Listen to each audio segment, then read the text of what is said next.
He's one of the main targets of a massive mortgage fraud case right here in Northeast Ohio. And tonight he's breaking his silence, speaking only with Channel 3 News.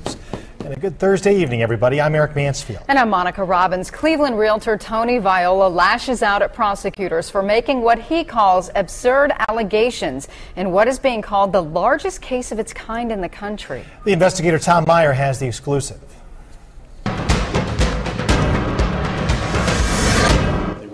Tony Viola and 40 other defendants went before a judge today on charges they pocketed $31 million in a mortgage loan scam that involved 453 homes.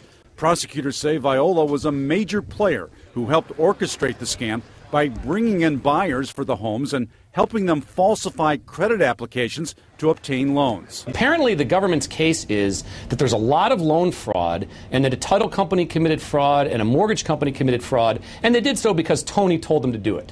It would be like having videotape of you robbing the Dairy Mart, and when they say, hey, why'd you rob the Dairy Mart? Well, Tony told me to do it. The whole thing is preposterous.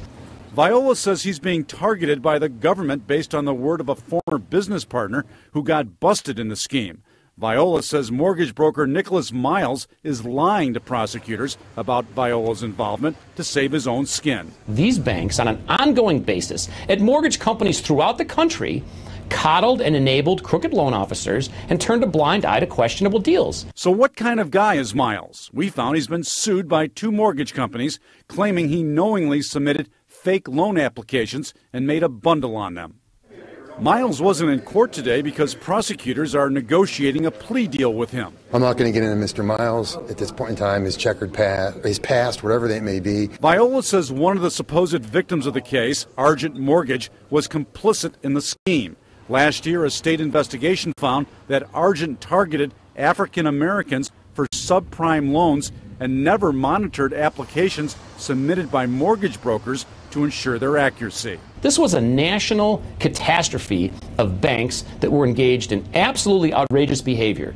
The prosecutor may not want to talk about Miles, but Viola says he'll be a shaky witness when this case goes to trial. Tom Meyer, Channel 3 News. Now, Viola told Tom he had a falling out with Miles and sold his minority stake in Miles' company in 2005. Viola said he disliked Miles' tactics and the subprime loans he was getting for clients. Miles could not be reached for comment.